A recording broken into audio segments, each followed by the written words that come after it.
Morning guys. May in-order ako sa Shopee na emergency light pang camping. So, unbox natin kung anong itsura.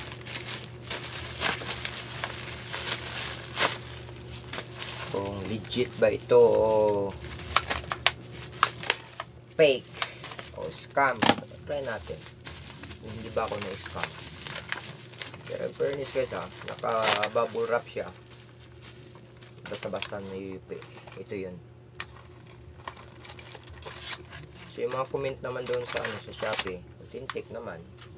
Magaganda yung mga comment. May cable siya, charging. Wow. Ito siya guys. May mini lighter siya sa gitna.